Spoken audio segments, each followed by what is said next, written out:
Hello everyone, কেমন আছো তোমরা সবাই? আশা করছি সবাই খুব ভালো আছো। দেখো, রিসেন্টলি একটা নিউজ আসছে যেখানে বলা হচ্ছে যে টিএমসির তরফ থেকে একটা ইনিশিয়েটিভ নেওয়া হচ্ছে, যেখানে টিএমসি এবং উদ্ধব সেনা তারা রিসেন্টলি এক্সপ্লোর করছে যাতে নতুন করে গভর্নমেন্ট ফর্ম করা যায়, তার জন্য অপশন খুঁজছে। এবং রিসেন্টলি তোমরা জানো যে এটার জন্য অখিলেশ যাদবের সঙ্গে কিন্তু মিট করতে গেছে, যাতে অখিলেশ যাদব যায় চন্দ্রবাবু নাইডু এবং নীতিশ কুমারের সঙ্গে মিট করতে। তো কি এই ডিটেলস অপশন আছে কিনা চন্দ্রবাবু নাইডু বা নীতিশ কুমার তারা পরবর্তীকালে ইন্ডিয়া অ্যালায়েন্সের সঙ্গে জোটবদ্ধ হয়ে সরকার তৈরি করার কোনো অপশন থাকছে কিনা, সেগুলো সম্বন্ধে ডিটেলস এই ভিডিওটা পেয়ে যাবে। ভিডিওটা ভালো লাগলে লাইক করে দিও, চ্যানেলটাতে নতুন হয়ে থাকলে সাবস্ক্রাইব করতে ভুলো না। আর মাস্ট, যদি রয়েছো এই চ্যানেলটাতে, যদি ভিডিওগুলো ভালো লাগছে তাহলে কমেন্টে কিন্তু জানাতে ভুলবে না। দেখো, বেসিক্যালি যদি বলা হয় যে এই যে অখিলেশ যাদব রয়েছে না, অখিলেশ যাদবের সঙ্গে চন্দ্রবাবু নাইডুর একটা রিলেশন কিন্তু ভালো রয়েছে। কারণ চন্দ্রবাবু নাইডু তোমরা জানো মুলায়ম সিং যাদব যে রয়েছে তার কিন্তু ভালো বন্ধু ছিল।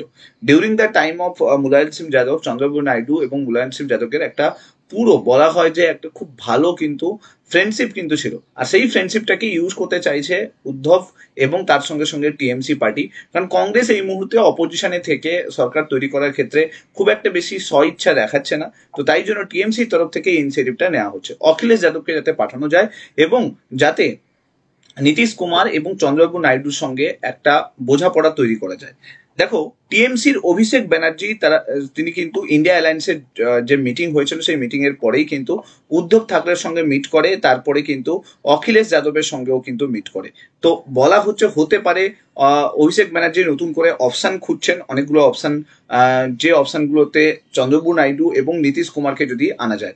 দেখো, 40 ঘন্টা 40 মিনিট ধরে এই বৈঠক চলে, এবং এই যে বৈঠকটা এটা কিন্তু ইন্ডিয়া অ্যালায়েন্সের বৈঠকের কিছুক্ষণ পরেই কিন্তু স্টার্ট হয়। এবং হতে পারে এটা নিয়ে অনেক বেশি এক্সপ্লোর করা হচ্ছে যাতে চন্দ্রবাবু নাইডু এবং নীতিশ কুমারকে নিয়ে আসা যায়। কারণ তোমরা জানো ওদিকে কিন্তু এনডিএ জোটের মধ্যে নীতিশ কুমার এবং চন্দ্রবাবু নাইডু কিন্তু রীতিমতো দর কষাকষি কিন্তু চলছে। কারণ BJP as a single largest party হিসেবে উঠে আসেনি, যারা ক্ষমতা তৈরি করতে পারবে বা পার্লামেন্ট তৈরি করতে পারবে বা বলতে পারো গভর্নমেন্ট ফর্ম করতে পারবে। তো বিজেপি সিঙ্গেল লার্জেস্ট পার্টি হিসেবে উঠে আসেনি, তাকে জোট করেই কিন্তু সরকার তৈরি করতে হবে। তাই জন্য এখানে কিন্তু কিং মেকার দাঁড়িয়েছে কে, চন্দ্রবাবু নাইডু এবং নীতিশ কুমার। এরা দুজন যদি আসে তবেই কিন্তু বিজেপি সরকার তৈরি করতে পারবে। তাই জন্য এরাও সুযোগ বুঝে কিন্তু মোদির কাছে বিভিন্ন ধরনের শর্ত রাখছে, বিভিন্ন ধরনের মন্ত্রিত্ব পদের কথা কিন্তু বলা হচ্ছে, এবং বলতে পারো নিজেদের যে দাবিগুলো সেগুলো কিন্তু মোদির সামনে তুলে ধরছে। এখন দেখার বিষয় বিজেপির তরফ থেকে কোন কোন দাবিগুলো মেনে নেওয়া হয়। দেখো, যেটা নীতিশ কুমার এবং বলতে পারো যে চন্দ্রবাবু নাইডুর দল যেটা দাবি করেছে, তিনটে মিনিস্ট্রির কথা বলেছে তারা। বেসিক্যালি রেলওয়ে মিনিস্ট্রির কথা বলেছে, ট্রান্সপোর্ট মিনিস্ট্রির কথা বলেছে, এবং তার সঙ্গে সঙ্গে যেটা জল শক্তি সংরক্ষণ দপ্তর রয়েছে সেই মিনিস্ট্রির কথাও কিন্তু বলা হয়েছে। তো যেটা বলতে পারো যে সব থেকে মোস্ট ইম্পর্টেন্ট মিনিস্ট্রিগুলো সেগুলোর কিন্তু দাবি করেছে চন্দ্রবাবু নাইডু এবং হচ্ছে নীতিশ কুমার। এবং তোমরা জানো নীতিশ কুমার আরো কয়েকটা দাবি রেখেছে, যেরকম তার মধ্যে যেটা বলা হচ্ছে যে অগ্নিপথ যেটা রয়েছে, অগ্নিবীর, অগ্নিপথ যে স্কিমগুলো গভর্নমেন্ট চালু করছে আর্মি অফিসিয়ালদের জন্য বা আর্মি যারা জব করতে চাইছে তাদের জন্য। তো সেখানে বিহারে কিন্তু এটা নিয়ে অনেক ইস্যু হয়েছিল এবং অনেক আন্দোলন হয়েছিল। তো তাই জন্য নীতিশ কুমার চাইছে যে এই ধরনের যে স্কিম সেটা যাতে বন্ধ করে দেওয়া যায়। এছাড়া তোমরা জানো নীতিশ কুমার এর আগে অনেকবার কিন্তু দল চেঞ্জ করেছে, কখনো বিজেপিতে ছিল, তারপরে ইন্ডিয়া অ্যালায়েন্সে যায়, তারপর ইন্ডিয়া অ্যালায়েন্সের কনভেনার পদ চায়, ইন্ডিয়া অ্যালায়েন্সের কনভেনার পদ দেওয়া হয়নি নীতিশ কুমারকে, তারপর ইন্ডিয়া অ্যালায়েন্স থেকে বেরিয়ে আসে, দিয়ে এনডিএ জয়েন করে, বিজেপি পার্টিকে আবার জয়েন করে। তো নীতিশ কুমার কিন্তু বরাবরই কিন্তু একটা দল চেঞ্জ করার কিন্তু একটা অভ্যেস কিন্তু রয়েছে। তো এই যে বিহারে বিহারে কিন্তু যে জেডিইউ দল রয়েছে তারা বলছে যে আমরা নীতিশ কুমারকে পিএম হিসেবে দেখতে পাই।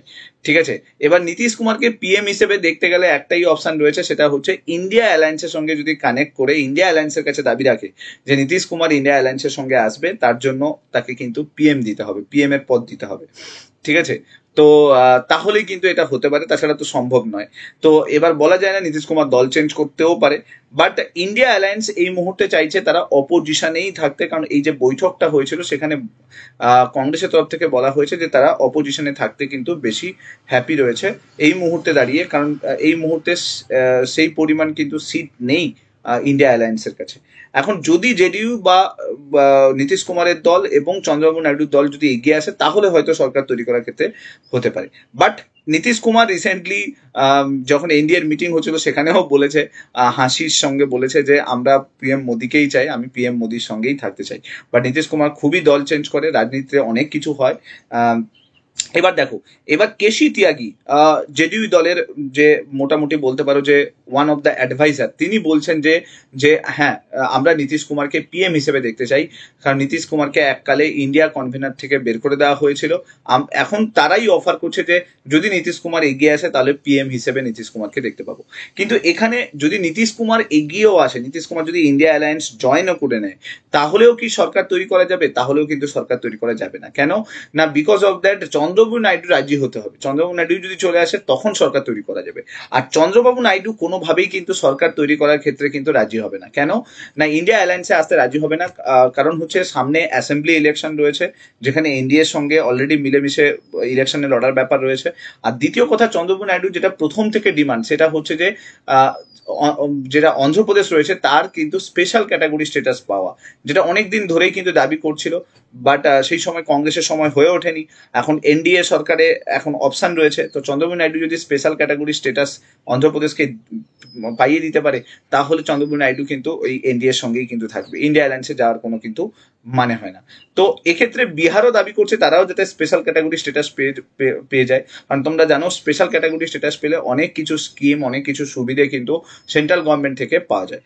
তো হোপফুলি বুঝতে পারছো এখানে কোনো অপশন নেই এই মুহূর্তে হচ্ছে ইন্ডিয়া অ্যালায়েন্সকে নতুন করে সরকার তৈরি করার ক্ষেত্রে।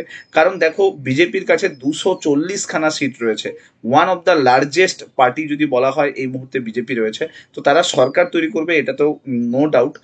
বাট ইন্ডিয়া অ্যালায়েন্স তাও অপশন ক্রিয়েট করার চেষ্টা করছে, এক্সপ্লোর করার চেষ্টা করছে যদি চন্দ্রবাবু নাইডু বা নীতিশ কুমারকে নিয়ে আসা যায়। তো এখন ভবিষ্যৎ বলবে। পলিটিক্স খুবই পরিবর্তন হতে থাকে তোমরা জানো। আর এই যে সরকারগুলো তৈরি হবে সেটা বিজেপির থেকে তৈরি হোক বা ইন্ডিয়া অ্যালায়েন্সের তৈরি হোক, যাই তৈরি হোক না কেন, এই সরকার বেশি দিনের সরকার নয়। এই সরকার যদি ঠিক মতো সবকিছু চলে কন্ডিশন অনুযায়ী তাহলে থাকবে, আবার যদি কন্ডিশন ব্রেক হয় তাহলে ওই সরকারই কিন্তু ভেঙে যাবে। তো এখানে দেখার বিষয় নীতিশ কুমার এবং চন্দ্রবাবু নাইডু কোন দিকে যায়। যাই হোক, ভিডিওটা ভালো লাগলে লাইক করে দিও, চ্যানেলটাতে নতুন হয়ে থাকলে সাবস্ক্রাইব করতে ভুলো না। নেক্সট ভিডিও তোমার সঙ্গে আবার দেখা হচ্ছে। Till then, bye by.